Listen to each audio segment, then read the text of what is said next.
Students, एक बार फिर से आपका स्वागत है आपके इस खूबसूरत सा चैनल पे जिसका नाम है academy of rank yield by Aryan.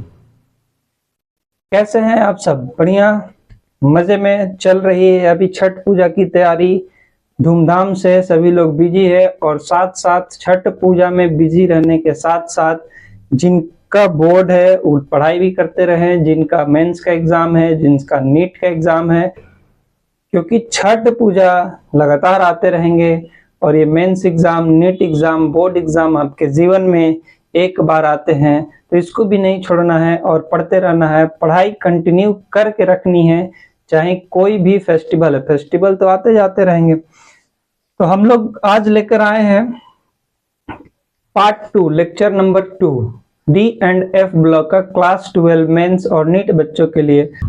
अभी तक आपने पिछला लेक्चर नहीं देखा है तो हमारे चैनल पे जाइए और डी एंड एफ ब्लॉक का लेक्चर नंबर 01 जरूर देखिए। वहां पे आपको ये बताया गया है कि डी एंड एफ ब्लॉक कहाँ सिचुएटेड होता है, डी एंड एफ ब्लॉक को निमोनिक से कैसे याद करेंगे 5 मिनट के अंदर, डी ब्लॉक का इलेक्ट्रॉनिक कॉन्फ़िगरेशन क्या होता है, जनरल क्या होता है, जनरल इलेक्ट्रॉनिक कॉन्फ़िगरेशन क्या होता है, डी एंड एफ ब्लॉक का एलिमेंट्स का इलेक्ट्रॉनिक कॉन्फ़िगरेशन कैसे था, 3D सीरीज क्या होता है, 4D सीरीज क्या होता है, 5D सीरीज क्या होता है, ये सारी जानकारी हम लोगों ने लेक्चर नंबर 1 में दी रखी है। तो आप जाइए और अभी तक नहीं देखे हैं तो उस लेक्चर को देखिए, तब जाके लेक्चर नंबर 2 पे आइए। तब आप बिना लेक्चर नंबर 1 देखे लेक्चर नंबर 2 पे ना आए, लेक्चर नंबर 1 देख ले उसके बाद लेक्चर नंबर 2 पे आए। आज हम लोग करेंगे डी एंड एफ ब्लॉक का lecture number 2, D and F block का लेक्चर नंबर 2। तो इस लेक्चर में हम लोग क्या क्या करेंगे? हम लोग सबसे पहले करेंगे एक्सेप्शन इलेक्ट्रॉनिक कॉन्फ़िगरेशन। इस लेक्चर में हम लोग करेंगे एक्सेप्शन इलेक्ट्रॉनिक कॉन्फ़िगरेशन, पहला चीज। दूसरा चीज हम लोग सीखेंगे कि शील्डिंग इफेक्ट या स्क्रीनिंग इफेक्ट क्या होता है और डी सीरीज में इसका क्या असर हो रहा है। उसके बाद हम लोग डी सीरीज में, डी ब्लॉक में एलिमेंट्स के, डी ब्लॉक का एलिमेंट्स का साइज की बात करेंगे कि किधर जाने पे साइज बढ़ रहा है, किधर जाने पे साइज घट रहा है। और क्या बात करेंगे? और इसमें हम लोग बात करेंगे कि लेंथेनॉइड कॉन्ट्रैक्शन,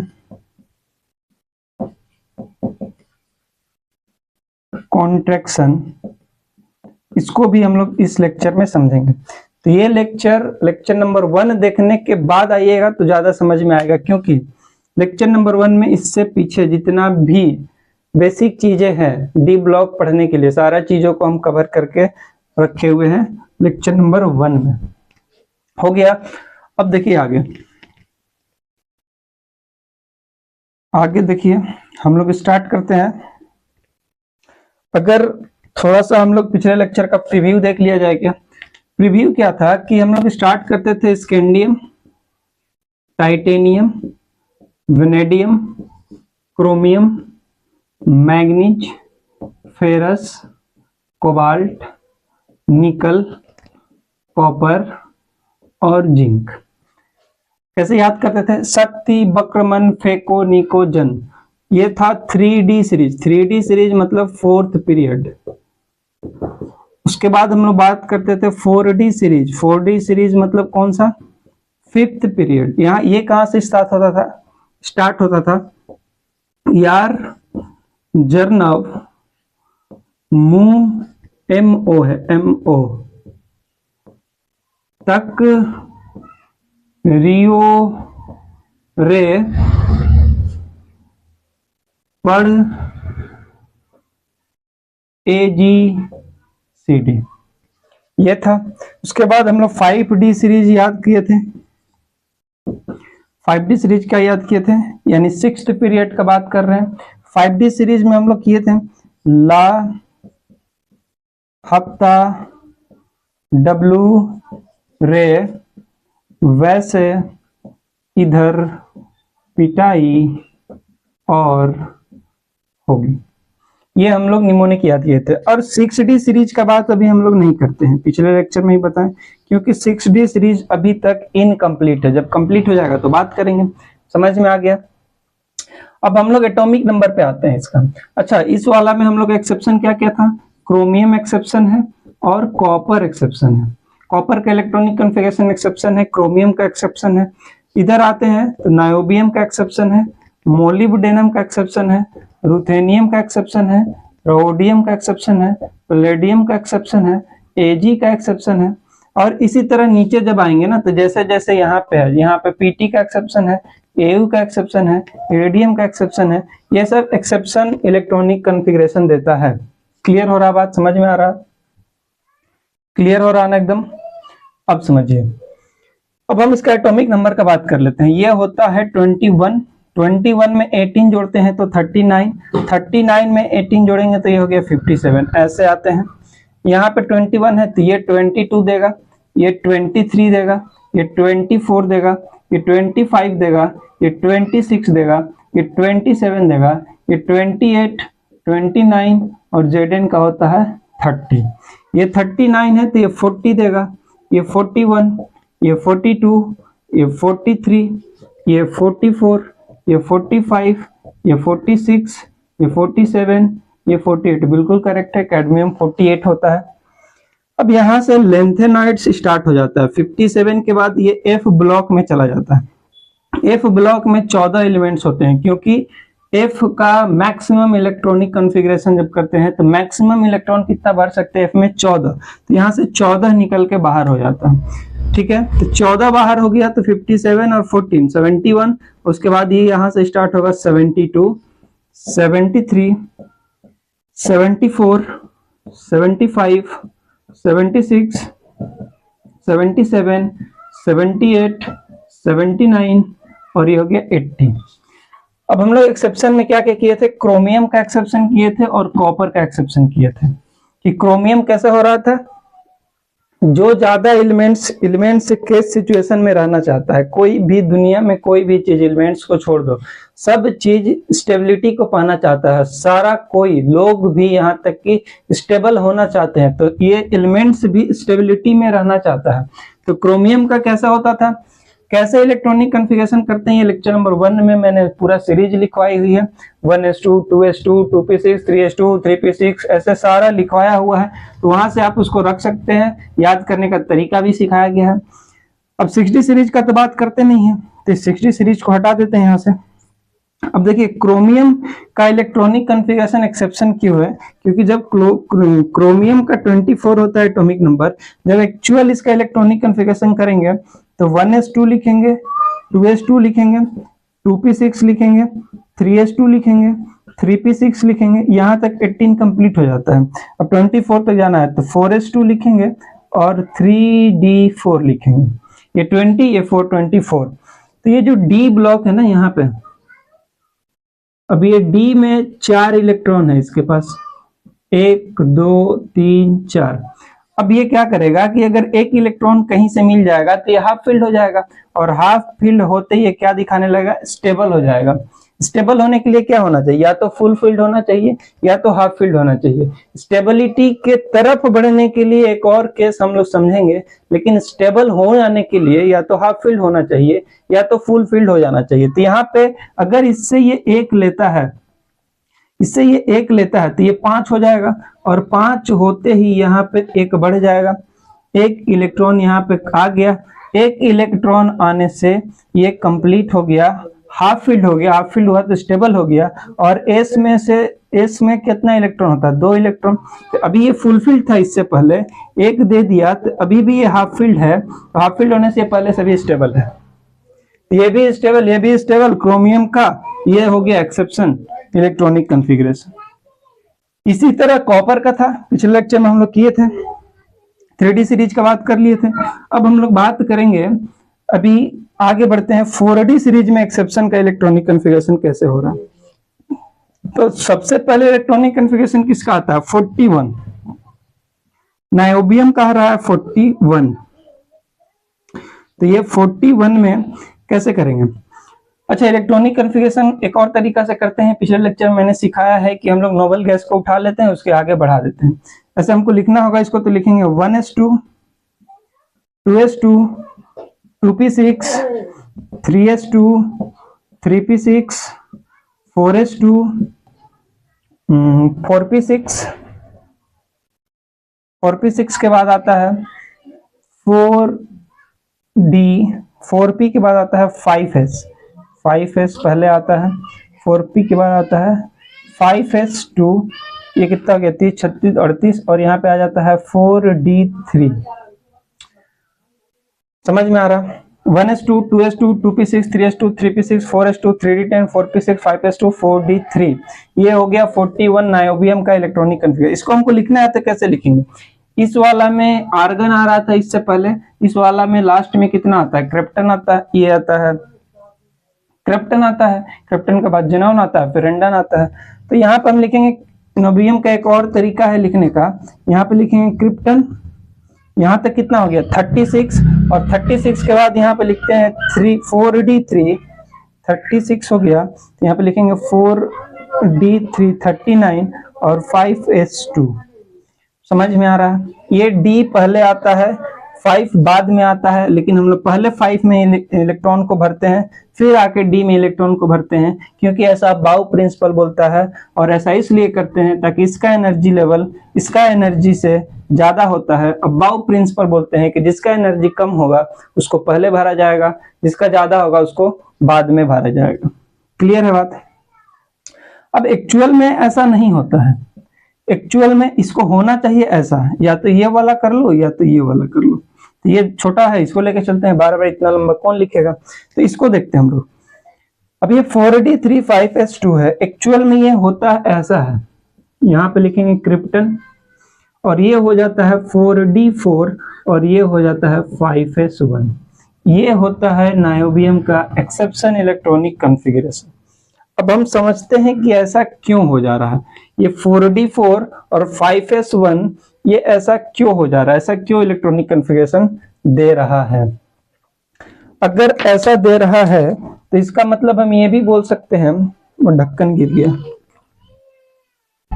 इसका मतलब हम ये भी बोल सकते हैं कि अगर ये नायोबियम में ऐसा 4d4 पे आ रहा है 5s से, तो वेनेडियम में भी आ जाना चाहिए था, क्योंकि वेनेडियम का कितना होता है, अगर यही लगे हाथ, हम लोग वेनेडियम का भी बात कर लें, हम लोग वेनेडियम का भी बात कर लें। ये वाला मिटा दे क्या, ऊपर वाला मिटा दे, ऊपर वाला हटाते हैं, हम लोग 4d सीरीज को रहने देते हैं।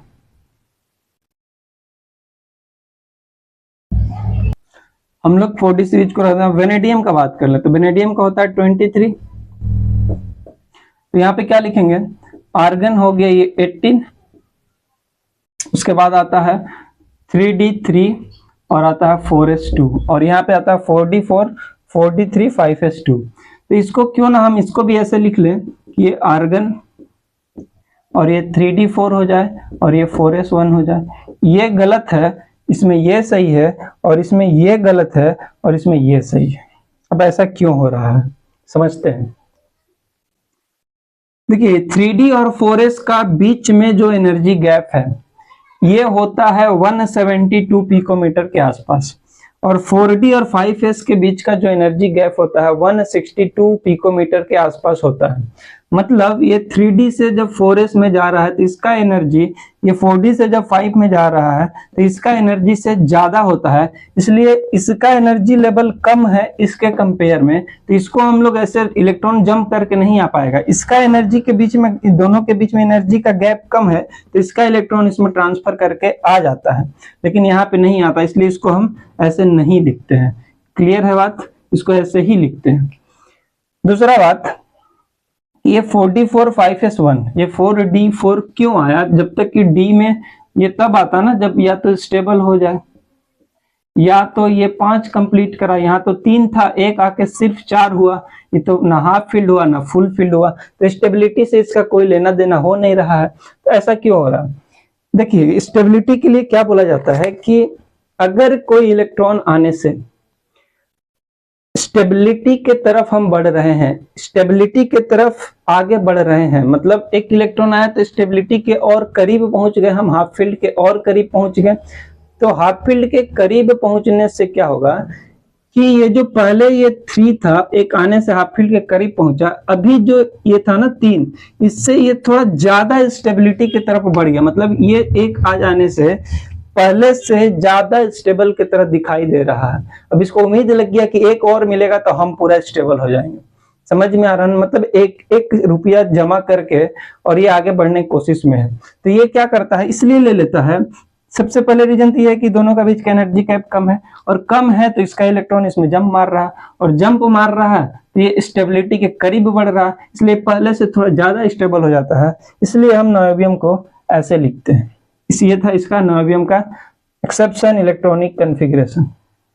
बात समझ में आया? बात समझ में आ गया होगा।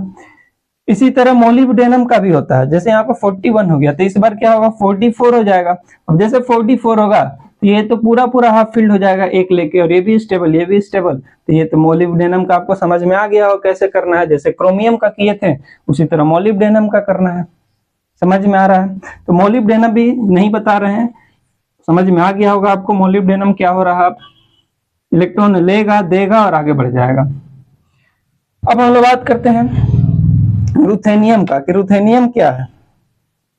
रुथेनियम जिसका एटॉमिक नंबर कितना है, 44।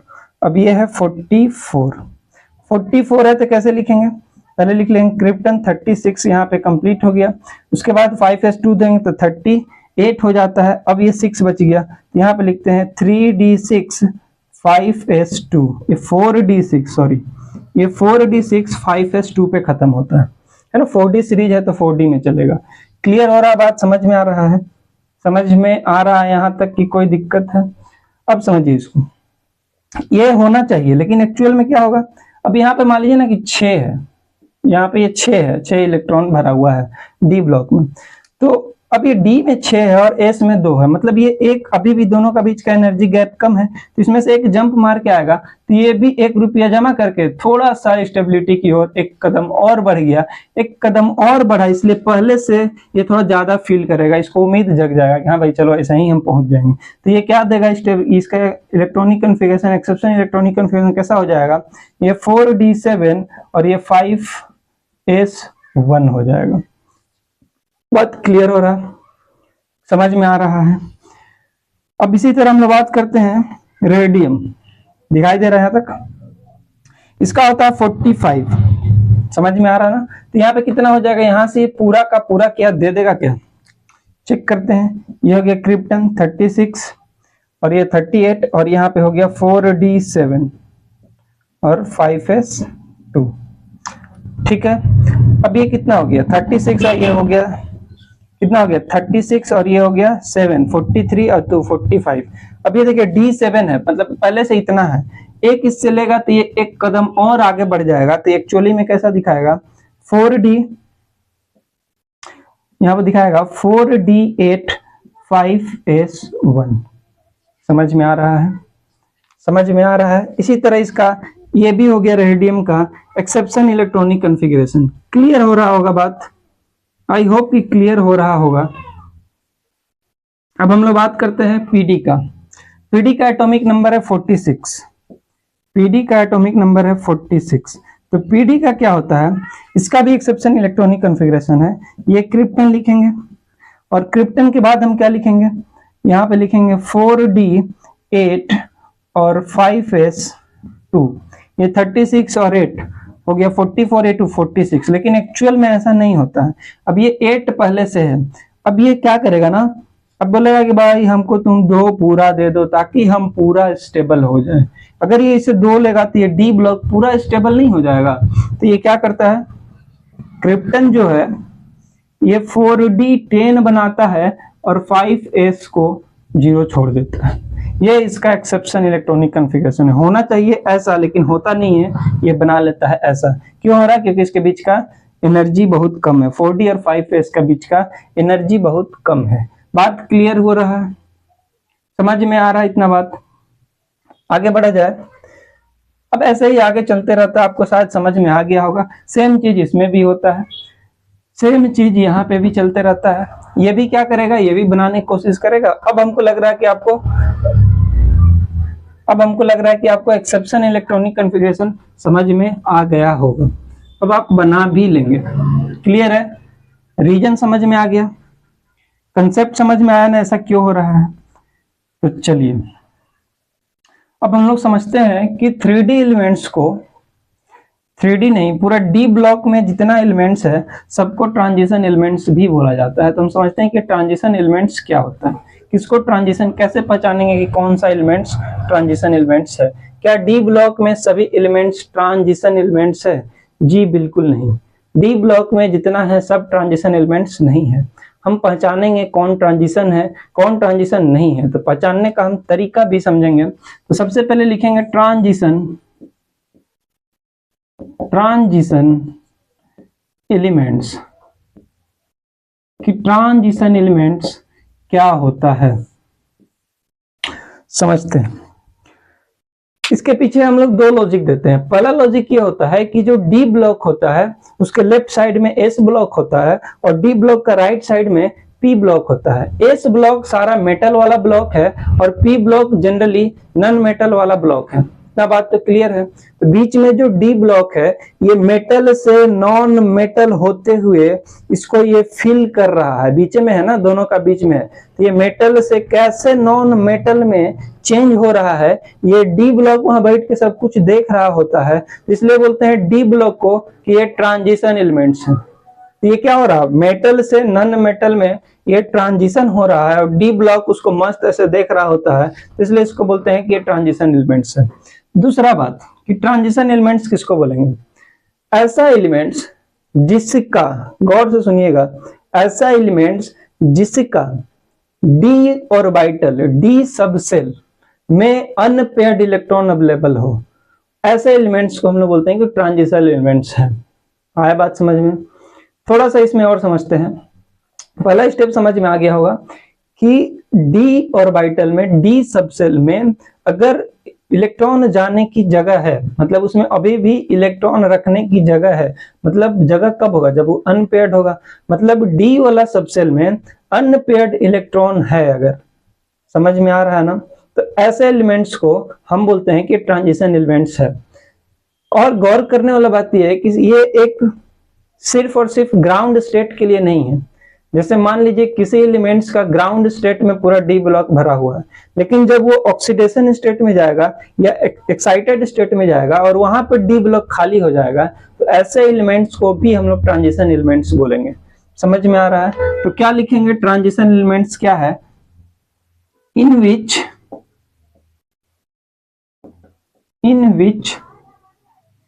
Have unpaired, in which have unpaired electron in d subcell, in d subcell in their ground state,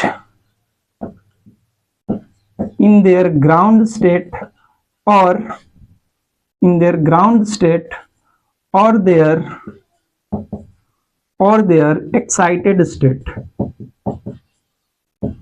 मतलब जो एलिमेंट्स एक्साइटेड स्टेट में हो या ग्राउंड स्टेट में हो, अगर दोनों समय ग्राउंड स्टेट हो या एक्साइटेड स्टेट हो, अगर दोनों समय किसी के डी सबसेल के अंदर अनपेयर्ड इलेक्ट्रॉन है, मतलब अभी भी इलेक्ट्रॉन रखने की जगह है, तो ऐसे को हम लोग बोलते हैं कि ये ट्रांजिशन एलिमेंट्स है। जैसे अभी हम लोगों ने जितना सारा इलेक्ट्रॉनिक कॉन्फ़िगरेशन किया तो सब में डी ब्लॉक खाली रह रहा था, चाहे क्रोमियम का था, चाहे कॉपर का था, एक्सेप्शन था या फिर जो भी था। जो हाफ फील्ड है उसमें तो 5 खाली है, अभी भी पेयर करने के लिए एक और डाल सकते हैं ना उसमें। तो हम एक बात देखते हैं, जैसे मान लो हम कॉपर का इलेक्ट्रॉनिक कॉन्फ़िगरेशन करते हैं, तो कॉपर का जब इलेक्ट्रॉनिक कॉन्फ़िगरेशन करते हैं तो क्या बोलेंगे, चेक करना चाहते हैं कि कॉपर जो है ये ट्रांजिशन एलिमेंट्स है कि नहीं है। तो कॉपर का एटॉमिक नंबर होता है 29 और 29 है तो पहले यहाँ पे लिख लेते हैं आर्गन 18 खत्म हो गया, और यहाँ पे लिख लेते हैं 4s2 ताकि 20 भी खत्म हो गया, तो ये बना देता है 3d9 और 4s2। ये तो हो गया इसका एक्चुअल में। ये होता कैसा है, ये होता कैसे, एक्सेप्शन केस है। यहाँ पे होता है 3d10 और 4s1 में। क्यों होता है, क्योंकि एक ले लेता है ताकि d स्टेबल हो जाए और 4s भी स्टेबल हो जाए। समझ में आ रहा है, क्लियर है। अब देखिए इसमें तो डी ब्लॉक, हम सिर्फ और सिर्फ डी ब्लॉक पे फोकस करेंगे, यहाँ पे सिर्फ डी सब सेल का बात करेंगे, एस वाला नहीं। हम लोग डी के लिए चेक करेंगे तभी बताएंगे ट्रांजिशन एलिमेंट्स है। तो यहाँ पे 1 2 3 4, अब ये 10 इलेक्ट्रॉन है तो ये भी फुल है, ये भी फुल है, ये भी फुल है, ये भी फुल है और ये भी फुल है। तो क्या ये ट्रांजिशन एलिमेंट्स नहीं है? नहीं, ये अभी भी ट्रांजिशन एलिमेंट्स है। कैसे चेक करेंगे? ये हो गया इसका ग्राउंड स्टेट। ग्राउंड स्टेट में हम तो पा रहे हैं कि इसका ग्राउंड स्टेट पूरा भरा हुआ है, पूरा भरा हुआ है, मतलब डी ऑर्बिटल, डी सब सेल के पास एक भी इलेक्ट्रॉन रखने की जगह नहीं है, तो इसको हम बोल रहे हैं कि ये हो गया मेरा ग्राउंड स्टेट में डी पूरा भरा हुआ है, तो ये ट्रांजिशन नहीं है। ऐसे बोल सकते हैं? बिल्कुल नहीं बोलेंगे, क्योंकि हमने क्या बोला है कि या तो उसके ग्राउंड स्टेट होना चाहिए या फिर उसके एक्साइटेड स्टेट में भी ऐसा जगह अगर बच जाएगा तो वो भी ट्रांजिशन कहलाएगा। तो इसका एक्साइटेड स्टेट चेक कर ले, क्या कर ले? तो कॉपर कितना देता है? कॉपर Cu+ कितना देता है? ये एक्चुअल में Cu2+ देता है। पढ़े हैं हम लोग कि कॉपर का ऑक्सीडेशन स्टेट कितना होता है एक्चुअली, ताकि Cu2+ होता है। और इलेक्ट्रॉन कैसे बाहर निकालते हैं, है ना, इलेक्ट्रॉन को कैसे बाहर निकालते हैं, इस पर थोड़ा सा हम लोग समझ लेते हैं। देखिए पहले इसको सीख लेते हैं फिर समझते हैं। अभी Cu2+ का जब हम बनाना चाहेंगे, मतलब ये 2 इलेक्ट्रॉन डोनेट किया है, ऑक्सीडेशन स्टेट में गया, मतलब ऑक्सीडेशन का मतलब क्या होता है कि इलेक्ट्रॉन का लॉस करना। अब 2 साइन है, मतलब 2 इलेक्ट्रॉन का लॉस किया, तो ये एक्चुअल में क्या बना लेगा, ये आर्गन बना लेगा और यहाँ पे बनाएगा 3d9। एक इलेक्ट्रॉन इसका ये वाला जाएगा और एक इलेक्ट्रॉन इसमें से जाएगा। समझ में आ रहा बात? इससे क्यों गया, क्योंकि ये बाहर है, आउटर सेल से ही तो पहले इलेक्ट्रॉन जाएगा, भले इसको भरते पहले हैं क्योंकि इसका एनर्जी लेवल इसके कंपेयर में कम है, लेकिन ये देखिए तीसरा सेल है, ये चौथा सेल है, तो चौथा सेल सबसे बाहर है, और बाहर है तो इलेक्ट्रॉन सबसे पहले कहां से निकलेगा, बाहर वाला से। तो सबसे पहले इससे निकाले, उसके बाद एक और निकालना था, फिर हम अंदर आके एक और निकाले। तो ये देखिए जब ये एक्साइटेड स्टेट में गया तो ये 3d9 बना दिया, मतलब यहाँ पे अब देखिए 1 2 3 4 5 6 7 8 और ये 9। अब देखिए इसके पास एक इलेक्ट्रॉन का जगह, इसके पास एक इलेक्ट्रॉन का जगह खाली हो चुका है, मतलब ये जैसे एक्साइटेड स्टेट में गया इसके पास भी अनपेयर्ड इलेक्ट्रॉन बच गया। मतलब क्या बोलेंगे कि कॉपर एक ट्रांजिशन एलिमेंट है। क्लियर हो गया होगा मेरे ख्याल से, बात आपको समझ में आ रहा है। इसी तरह किसी का भी चेक करेंगे, किसी भी एलिमेंट्स का चेक करके बताना होगा कि बताइए ट्रांजिशन एलिमेंट्स है कि नहीं है। अभी तो आपको याद हो गया होगा, लेकिन अचानक से जिसको याद नहीं है हम चेक करके बता सकते हैं कि ट्रांजिशन एलिमेंट्स है या नहीं है। समझ में आ रहा, क्लियर हो रहा, मिटाया जाए। Note it down, note down, note down.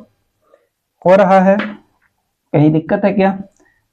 आगे बढ़ जाए, इसको आप पॉज करके आराम से लिखते रहिए और समझना भी है इस चीज को, ये समझना भी है। तो आई होप कि आपको ट्रांजिशन एलिमेंट समझ में आ गया होगा।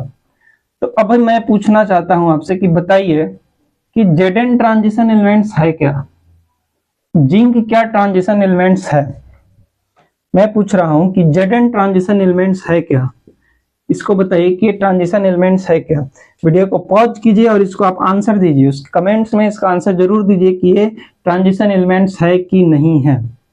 क्लियर हो रहा बात? तो इसका एटॉमिक नंबर हो गया 30। मैं बना दे रहा हूं, लेकिन आप वीडियो पॉज करके खुद से बना के उसके बाद चेक करेंगे। यहाँ के 30 हो गया, तो ये हो गया आर्गन हो गया तो आपका 18, उसके बाद आता है 3d10 28 और बच गया 4s2।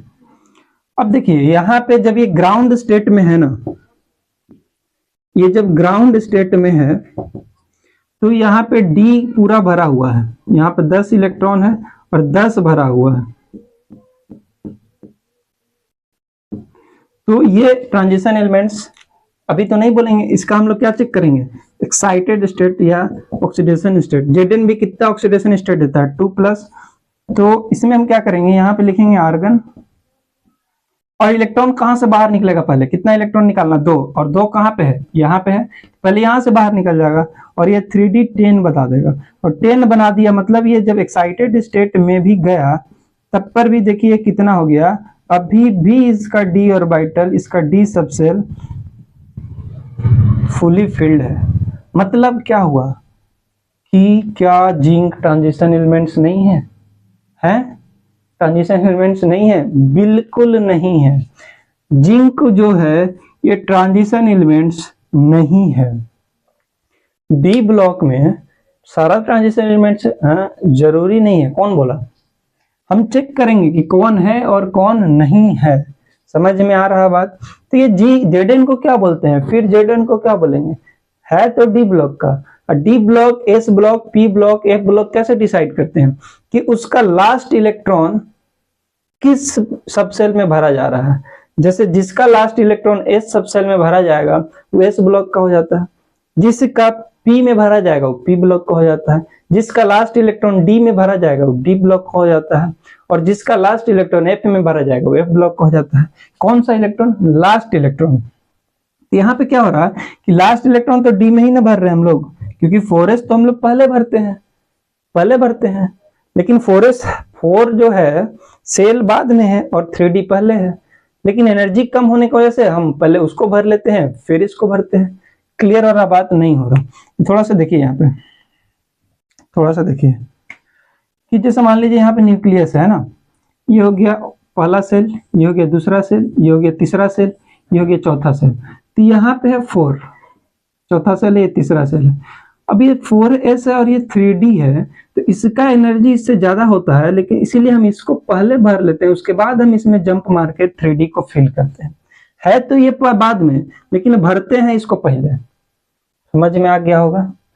तो लास्ट में जिसमें इलेक्ट्रॉन भरेंगे, जिस सबसेल में इलेक्ट्रॉन भरेंगे, उसी को तो ब्लॉक के अनुसार हम लोग बांट देते हैं। तो ये सारा डी ब्लॉक में तो लास्ट में भर रहे थे, अभी तक किस में लास्ट में भर रहे थे, 4s2 तो सब में था, हम तो डी में ना भर रहे थे। स्कैंडियम के लिए 3d1 हुआ था, स्कैंडियम के बाद टाइटेनियम के लिए 3d2 हुआ था, तो लास्ट इलेक्ट्रॉन हम कहाँ भर रहे थे, डी वाला में भर रहे थे। समझ में आ रहा मेरा बात, क्लियर हो रहा है। तो ये Zn2+ एक्साइटेड स्टेट होने के बावजूद भी फुली फिल्ड है, तो क्या बोलेंगे कि ये ट्रांजिशन एलिमेंट्स है, बिल्कुल नहीं है, ये ट्रांजिशन एलिमेंट्स नहीं है। ये क्या है, ये लेक्चर नंबर 1 देखिएगा, वहां पता चलेगा। लेक्चर नंबर 1 में हम सबको लिखाते समय इसके लिए भी लिखवाए थे कि ये इसको बोलते हैं सूडो ट्रांजिशन एलिमेंट्स। Zn को क्या बोलते हैं, सूडो ट्रांजिशन एलिमेंट। सूडो का मतलब क्या हुआ, सूडो का मतलब होता है हाथी के दांत दिखाने के कुछ और, खाने के कुछ और। समझ में आया। सूडो का मतलब हुआ कि ये दिखाई तो दे रहा कि ऐसा होगा, डी ब्लॉक में होगा, लेकिन एक्चुअली में होता नहीं है। समझ में आया बात। तो अब क्या सिर्फ Zn ही सूडो ट्रांजिशन एलिमेंट्स है, लेक्चर नंबर 1 जरूर देखिए, उसमें हम लोग पढ़े हैं ना कि इसके नीचे आता है Cd, इसके नीचे आता है Hg, ये सारा ही तो सूडो ट्रांजिशन एलिमेंट्स था। मतलब कहीं ना कहीं ये कैडमियम और Hg भी इसी के जैसा दिखाई देता होगा कि अगर ग्राउंड स्टेट में निकालेंगे तब पर भी डी ब्लॉक फुली फिल्ड, और एक्साइटेड स्टेट में निकालेंगे तब पर भी फुली फिल्ड। बात समझ में आ रहा होगा, नहीं आया कि नहीं आया। कंसेप्ट पकड़िए, कंसेप्ट क्लियर है, समझ में आ रहा है कैसे चल रहा है ये सारी चीजें, ट्रांजिशन एलिमेंट्स को कैसे पकड़ना है, समझ में आ गया होगा। आगे बढ़ा जाए। हो गया 1 2 3, 1 2 3। सर मिटा दिए, हाँ मिटाना तो पड़ेगा, फिर आगे कैसे पड़ेगा बाबा। चलो देखो आगे बढ़ते हैं, आगे क्या बात करते हैं। अब हम लोग चलते हैं कि ये जो 3D है, 4D है, 5D है, यानी पूरा D जो है, D ब्लॉक जो पूरा है, इसमें साइज क्या हो रहा है, किधर जाने पर बढ़ रहा है, और इसके पीछे रीजन क्या है। तो ये सारी चीजें समझने से पहले हम 2 टॉपिक डिस्कस करना चाहते हैं।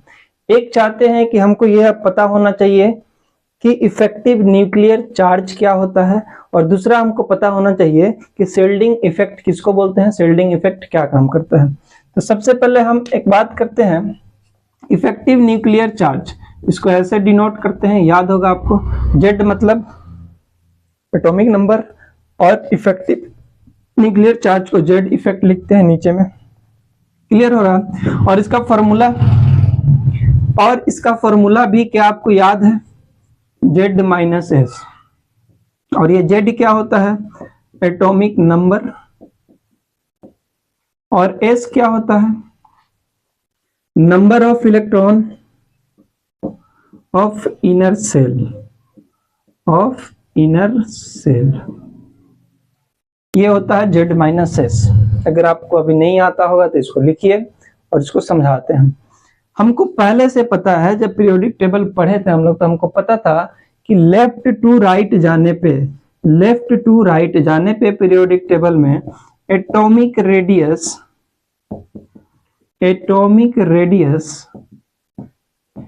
डिक्रीज करता है। अब अगर एटॉमिक रेडियस डिक्रीज कर रहा है तो इसका मतलब क्या हुआ कि लेफ्ट से राइट जाने पे एटम का साइज भी छोटा हो रहा है। अगर एटॉमिक रेडियस ही छोटा है तो साइज भी छोटा है। इतना बात समझ में आ रहा है? ये एटॉमिक रेडियस छोटा तो है, अब छोटा के साथ साथ क्या है? ये छोटा है क्यों? यही है ना, ये छोटा तो है तो ये छोटा क्यों हो रहा है? क्योंकि लेफ्ट से राइट जाने पे इफेक्टिव न्यूक्लियर चार्ज बढ़ जाता है। इफेक्टिव न्यूक्लियर चार्ज क्या होता है? बढ़ जाता है। अब इफेक्टिव न्यूक्लियर चार्ज कैसे बढ़ रहा है? आइए कुछ एग्जांपल से दिखाते हैं। जैसे मान लीजिए लिथियम है, बेरिलियम है, बोरॉन है। तो ये लिथियम का 3 होता है, तो पहला वाला सेल में इसका 2 रहा होगा इलेक्ट्रॉन और इसमें होगा 1। तो हमको निकालना है इसके लिए इफेक्टिव न्यूक्लियर चार्ज कितना होगा, कैसे निकालेंगे? Z minus S. जेड का वैल्यू कितना है? इसका एटॉमिक नंबर 3 और देखिए इसका इनर सेल में कितना इलेक्ट्रॉन है? 2, तो इसका आ गया 1। इसी तरह इसका एटॉमिक नंबर 4 हुआ तो 2 भी यहाँ पे जाएगा और इसके इनर सेल में कितना है? 2 है, तो इसके लिए कितना हो गया? 2। तो जैसे यहां से यहां आया, इसके लिए इसका इफेक्टिव न्यूक्लियर चार्ज 1 था, इसके लिए 2 हो गया।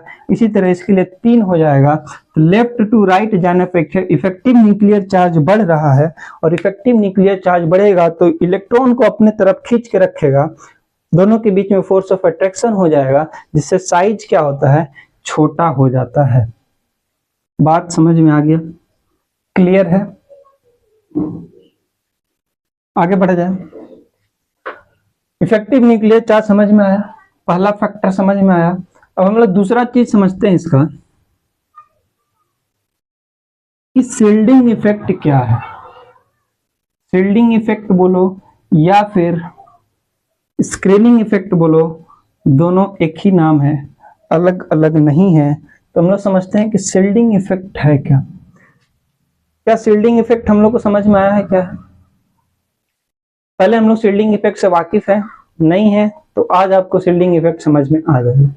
शील्डिंग का मतलब क्या होता है? शील्डिंग का मतलब होता है किसी को ऐसे शील्ड करना, मतलब किसी को कवर करके रखना ताकि उसका प्रोटेक्शन किया जा सके बाहरी वाला चीजों से, जिसको बताया जाए। ऐसे शील्ड कर ले रहे हैं किसी भी चीज को, इसका मतलब क्या कि बाहर वाला चीज से अंदर वाला चीज को बचा रहे हैं। सेम काम यहाँ पे होता है। शील्डिंग इफेक्ट, हेडिंग डालिए शील्डिंग इफेक्ट, या इसी को बोलते हैं स्क्रीनिंग इफेक्ट। समझ में आ रहा बात? क्लियर है? एक्चुअल में शील्डिंग इफेक्ट क्या है? एक्चुअल में जब देखा जाता है तो शील्डिंग इफेक्ट ना इलेक्ट्रॉन का रिपल्सन ही तो है। अब समझते हैं। जैसे मान लीजिए यहाँ पे न्यूक्लियस है और ये है मेरा पहला शील्डिंग कर दिए, और यहाँ पे है, यहाँ पे मान लीजिए 2 इलेक्ट्रॉन है और यहाँ पे है 1 इलेक्ट्रॉन। अब हम शील्डिंग इफेक्ट का मतलब क्या कि ये जो न्यूक्लियस है और ये जो बाहर वाला इलेक्ट्रॉन है, इस वाला न्यूक्लियस को, ये न्यूक्लियस इस वाला इलेक्ट्रॉन को तो फोर्स ऑफ अट्रैक्शन से पकड़ के रखा है। अब क्या ये वाला न्यूक्लियस का इफेक्ट इस इलेक्ट्रॉन पर भी है? अगर है तो ये शील्डिंग इफेक्ट खराब है। मतलब क्या काम करना है, ये जो यहाँ वाला जो इलेक्ट्रॉन है ना, यहाँ वाला जो इलेक्ट्रॉन है ना, इस इलेक्ट्रॉन को रिपेल करेगा। रिपेल करेगा क्या मतलब? ये वाला अंदर वाला इलेक्ट्रॉन इस वाला इलेक्ट्रॉन को रिपेल करेगा, और रिपेल करने का क्या मतलब, ये इसको दूर भेजेगा, और दूर भेजेगा तो क्या कर रहा है कि इसका इफेक्ट से इस न्यूक्लियस को बचाना चाह रहा है। समझ में आ रहा मेरा बात? जितना इसका बढ़िया इलेक्ट्रॉन रिपल्सन होगा उतना बढ़िया शिल्डिंग इफेक्ट देखने को मिलेगा। मतलब जितना ये इसको रिपल करेगा उतना बढ़िया, ये बोलेंगे कि शिल्डिंग इफेक्ट, ये जो शिल्ड किया हुआ है इस न्यूक्लियस को उतना बढ़िया है इसका शिल्डिंग इफेक्ट। मतलब कि ये इसको दूर भेज देगा, और दूर भेजेगा तो इसका इस पे इफेक्ट कम पड़ जाएगा। और ये दूर कब भेजेगा, जब ये इसको रिपेल करे। मतलब एक्चुअल में शिल्डिंग इफेक्ट क्या है? एक्चुअल में शिल्डिंग इफेक्ट इलेक्ट्रॉन इलेक्ट्रॉन का बीच का रिपल्सन ही तो है। समझ में आ रहा कि नहीं आ रहा? आ रहा समझ में? क्लियर हो रहा कि शिल्डिंग इफेक्ट क्या होता है? और शिल्डिंग इफेक्ट से क्या हो रहा है? अगर शिल्डिंग इफेक्ट बढ़िया है, अगर शिल्डिंग इफेक्ट अच्छा है, तो शिल्डिंग इफेक्ट अच्छा होगा तो क्या होगा, साइज जो है ना ये बड़ा होगा, और साइज बड़ा होगा और इसके साथ में क्या होगा, इफेक्टिव न्यूक्लियर चार्ज कम हो जाएगा। अभी देखिए ना, ये इलेक्ट्रॉन यहां दूर चला गया तो इसका जो न्यूक्लियर चार्ज इस पे लग रहा था ये खत्म हो गया। ये जो इस दोनों के बीच ये फोर्स लग रहा था ये फोर्स कम हो गया। मतलब जितना बढ़िया शिल्डिंग इफेक्ट होगा, जितना बढ़िया इसको कवर करेगा, उतना ये इसको रिपेल अंदर आने नहीं देगा, ये उसको बाहर ही रखेगा, इसको इसका इफेक्ट से बचा के रखेगा, तो उतना ही इसका साइज बड़ा होगा। और न्यूक्लियर चार्ज तो आप समझ गए कि कम क्यों हो रहा है।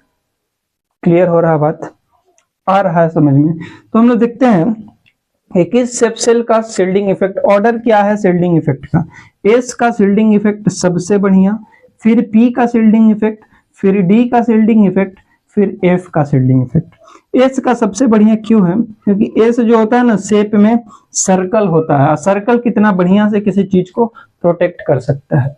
पी का होता है डंबल, डी का होता है डबल डंबल। यहाँ पे थोड़ा सा ना गैप मिल जाता है, थोड़ा सा बाहर से इलेक्ट्रॉन कहीं ना कहीं से घुस के न्यूक्लियस पे इफेक्ट डाल देगा, दोनों के बीच में रिलेशन बन जाएगा। समझ में आ रहा मेरा बात?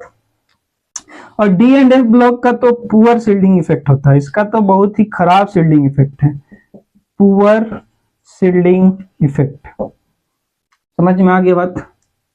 इतना बात आपको अगर समझ में आया तो आगे मैं जो बात करूंगा आपको क्लियर क्लियर समझ में आएगा। समझ में आया? नहीं आया? कमेंट में बताना है आया कि नहीं आया। नहीं आया तो मैं अगले बार कोशिश करूंगा कि इससे भी सरल लैंग्वेज में आपको लाके समझाया जाए। ठीक है, यहां तक समझ में आ रहा है? मिटाया जाए? मिटाया जाए? तो आप, हमको उम्मीद है कि आपको शिल्डिंग इफेक्ट और इफेक्टिव न्यूक्लियर चार्ज दोनों बातें समझ में आ गया हो। अगर पुअर शिल्डिंग इफेक्ट होगा तो क्या होगा? पुअर शिल्डिंग इफेक्ट होने पर जेड इफेक्टिव क्या होगा, बढ़ जाएगा, मतलब न्यूक्लियर चार्ज बढ़ जाएगा, चार्ज बढ़ेगा, न्यूक्लियर इफेक्टिव बढ़ गया तो साइज छोटा हो जाएगा। क्लियर हो गया बात? आगे बढ़ते हैं, आगे बढ़ते हैं। आगे क्या है? अब देखिए हम यहाँ पे लिखते हैं scandium, titanium, vanadium, chromium, manganese, ferrous, cobalt, nickel, copper. Titanium, vanadium, chromium, manganese, ferrous, cobalt, nickel, copper, zinc. जब हम इधर से इधर चलते हैं ना तो साइज क्या करता है? साइज क्या होता है? डिक्रीज होता है लेफ्ट टू राइट जाने पे। तो ऐसे चलते रहने पे सबका साइज डिक्रीज हो जाना चाहिए था। इससे इसका साइज छोटा, इससे इसका साइज छोटा, इसके इसका साइज छोटा, इससे इसका साइज छोटा, इससे इसका साइज छोटा। बोले समझ में आ रहा है? दिखाई दे रहा है ना, स्क्रीन साफ दिखाई दे रहा है। लेकिन एक्चुअली में ऐसा नहीं होता है। यहां से स्कैंडियम से मैग्नीज तक तो साइज छोटा होता है, लेकिन जैसे फेरस, कोबाल्ट, निकल का बात करेंगे तो यहाँ पे ना साइज क्या होता है, साइज लगभग लगभग बराबर होने लगता है। फेरस, कोबाल्ट, निकल का साइज लगभग लगभग बराबर हो जाता है। और कॉपर और जिंक में ये जिंक का साइज जो होता है ना ये बड़ा हो जाता है और कॉपर का साइज छोटा हो जाता है। एक्चुअली में इससे इधर जाने पर छोटा होना चाहिए था। अब समझते हैं ऐसा क्यों हो रहा है। ऐसा इसलिए हो रहा है कि जब देखिए scandium, titanium, vanadium, chromium, manganese का बात कर रहे हैं हम, तो यहाँ पे इफेक्टिव न्यूक्लियर चार्ज दो फैक्टर अभी बताया ना कि ये तो इफेक्टिव न्यूक्लियर चार्ज होगा साइज डिसाइड करने में, या तो शेल्डिंग इफेक्ट होगा। यहाँ पे इफेक्टिव न्यूक्लियर चार्ज डोमिनेट करने लगता है और शेल्डिंग इफेक्ट उसके सामने फीका पड़ जाता है। अब ऐसा क्यों हो रहा है? क्योंकि स्कैंडियम जब हम बनाते हैं ना, तो स्कैंडियम जब बनाए थे तो यहाँ पे क्या था, देखिए ना, आर्गन था और यहाँ पे 3d1 था और 4s2 था। मतलब ये लास्ट वाला हम बना के देखते हैं। यहाँ पे 3d में एक इलेक्ट्रॉन है और 4s में 2 इलेक्ट्रॉन है, 4s बाद में था। अब यहाँ पे मान लीजिए इसका न्यूक्लियस है इधर कहीं, तो सबसे पहले क्या होता है कि ये जो 3d है ये तो पहले d है और d का शील्डिंग इफेक्ट बहुत पुअर होता है। मतलब ये जो s वाला इलेक्ट्रॉन है ना, ये न्यूक्लियस की तरफ अपना इफेक्ट दिखाएगा। मतलब ये न्यूक्लियस इस पे फोर्स लगाएगा और ये इसको खींचने की कोशिश करेगा, क्योंकि बढ़िया से इसको शील्ड नहीं कर पाया। समझ में आ रहा मेरा बात? क्यों नहीं कर पाया? क्योंकि इसमें इलेक्ट्रॉन कम है, तो इसका शील्डिंग ये इसको बढ़िया से रिपेल नहीं कर पाया। अब आगे बढ़ेंगे तो एक और इलेक्ट्रॉन बढ़ जाएगा। अभी भी इसमें इलेक्ट्रॉन की तो कमी है, इसमें तो 10 इलेक्ट्रॉन का जगह है। जितना ज्यादा इलेक्ट्रॉन होगा उतना ही ज्यादा तो इसको रिपेल करेगा। अभी तो बराबर बराबर है, अभी भी उतना बढ़िया रिपेल नहीं कर रहा, मतलब अभी भी इसका इफेक्ट यहाँ दिखाई देगा। इसी तरह यहाँ होते रहता है, जिससे इसका शील्डिंग इफेक्ट खराब हो जाता है और शील्डिंग इफेक्ट पुअर हुआ तो इफेक्टिव न्यूक्लियर चार्ज बढ़ जाएगा, जिससे ये इसको पकड़ के खींचेगा और आगे बढ़ने पे साइज छोटा। जैसे जैसे आगे बढ़ेंगे इफेक्टिव न्यूक्लियर चार्ज बढ़ते जाएगा और ये साइज क्या होते चला जाएगा, छोटा होते चला जाएगा। समझ में आ रहा है? लेकिन जैसे फेरस कोबाल्ट निकल तक पहुंचते हैं, तो फेरस कोबाल्ट निकल तक आते हैं ना, तो इफेक्टिव न्यूक्लियर चार्ज लगभग शील्डिंग इफेक्ट के बराबर हो जाता है। कैसे बराबर हो गया? क्योंकि जैसे फेरस में घुसेंगे तो ये हो गया 3d6। अब इधर का थोड़ा सा साइज, इधर का इलेक्ट्रॉन बढ़ा, अब ये 6 इलेक्ट्रॉन हो गया, ऊपर में इसका 2 है। तब ये कुछ इलेक्ट्रॉन बढ़ा तो ये कुछ शील्डिंग इफेक्ट भी दिखाने लगेगा, लेकिन अभी भी ये है कैसा, पुअर शील्डिंग इफेक्ट, जिसकी वजह से ये अभी भी इस पे इफेक्ट पड़ा सकता है, डाल रहा है। इसकी वजह से इसका इफेक्टिव न्यूक्लियर चार्ज और शील्डिंग इफेक्ट दोनों लगभग बराबर हो जाता है। अब इससे जैसे आगे बढ़ेंगे तो जिंक में पूरा यहाँ पे देखिए डी में ये सब भरा हुआ हो जाता है, 10 का 10 इलेक्ट्रॉन भरा हो गया। मतलब इसमें जितना इलेक्ट्रॉन का जरूरत था सब भरा पड़ा है, तो ये एकदम बढ़िया से इसको रिपेल करेगा और इसको ना, ये पुअर शील्डिंग इफेक्ट होने की वजह से भी इसको कुछ हल्का इसको शील्डिंग इफेक्ट की तरह काम करेगी। अब शील्डिंग इफेक्ट की तरह दिखाई देने लगेगा, जिससे वजह से इस यहाँ पर क्या होगा, यहाँ पर इफेक्टिव न्यूक्लियर चार्ज कमजोर पड़ जाएगा और शील्डिंग इफेक्ट यहाँ बढ़ जाता है, जिससे साइज बढ़ जाता है। तो कॉपर और जिंक में जिंक का साइज कॉपर से बड़ा हो जाता है। इतना सारा बात समझ में आ गया होगा? आया है कि नहीं आया? इसको पहले समझ में आया कि नहीं आया? आई होप कि समझ में आया होगा। अब सेम चीज हम लोग 4D में चलते हैं, तो 4D में भी सेम चीज होता है। कुछ स्टार्टिंग पे चलने पे साइज बढ़ता है, क्योंकि इफेक्टिव न्यूक्लियर चार्ज ज्यादा होगा और ये कम होगा। यहाँ पे कुछ, वहां पे भी 3 का क्या होता है, साइज लगभग बराबर होता है। तो नीचे चलेंगे तो कैडमियम का बड़ा हो जाएगा और उसके नीचे छोटा हो जाएगा। समझ में आ रहा है? आ रहा है? एजी से कैडमियम का साइज बड़ा हो जाता है। अब देखिए, अब इसको मिटाते हैं, अब आगे बात करते हैं। इतना बात समझ में आ गया होगा? मिटाएं? परमिशन है? बिल्कुल है सर, परमिशन आपको है सर। चलिए अब हम आगे देखते हैं। 3D सीरीज में भी और 4D सीरीज में भी कुछ ऐसा ही चला होगा। अब बात बदलता कहाँ है, थोड़ा सा एक बार फिर से हम लोग लिखते हैं। यार जरनव मुंह तक रियो रे पढ़ AGCD, क्या वहां तक दिखाई दे रहा है? दे रहा है। इसके नीचे ला, हफ्ता, W रे, ठीक है। वैसे इधर पिटाई और होगी। इतना बार लिखेंगे कि आपको यहीं पे क्लास में ही याद हो जाए। अब इसमें क्या हो रहा है, यहाँ पे भी वही होता है। इसमें अगर ये 4D सीरीज है ना, ये 4D सीरीज है, ये 5D सीरीज है। समझ में आ रहा, दिखाई दे रहा? अब देखिए क्या होता है, कि इधर से फिर से इधर चलेंगे तो कुछ दूर तक बढ़ेगा, फिर इसका लगभग साइज बराबर हो जाएगा और फिर इस दोनों में साइज थोड़ा सा बढ़ जाता है, कैडमियम का Ag से ज्यादा हो जाता है। इसमें भी ऐसा ही होता है, आगे बढ़ेंगे तो यही होगा। अब हम बात करते हैं, इसमें भी सेम होगा, ठीक है ना, यहाँ से यहाँ साइज घटेगा, फिर कुछ बराबर होगा, फिर उधर जाके बड़ा हो जाएगा। रीजन सारा सेम है, सारा का वही रीजन है। समझ में आ रहा बात? अब हम देखते हैं कि अगर हम लोग ग्रुप वाइज ऊपर से नीचे के तरफ आए, टॉप टू बटम आते हैं, तो क्या होता है, एटॉमिक रेडियस इंक्रीज करता है, मतलब साइज बड़ा हो जाता है एटम्स का। ऐसा क्यों हो रहा है? क्योंकि नीचे आने पे सेल बढ़ जा रहा है, तीसरा से चौथा में जंप कर गया, चौथा से पांचवा में, मतलब एक सेल आ गया, तो ये सेल आने से एटॉमिक साइज बड़ा हो जाता है। लेकिन जब जर्कोनियम से हाफनियम में आएंगे, नायोबियम से टेंटेनम में आएंगे, मोलिब्डेनम से टंगस्टन में आएंगे, तो ये साइज बहुत बड़ा नहीं होता है। ये दोनों का साइज जो है ना लगभग सेम होने लगता है।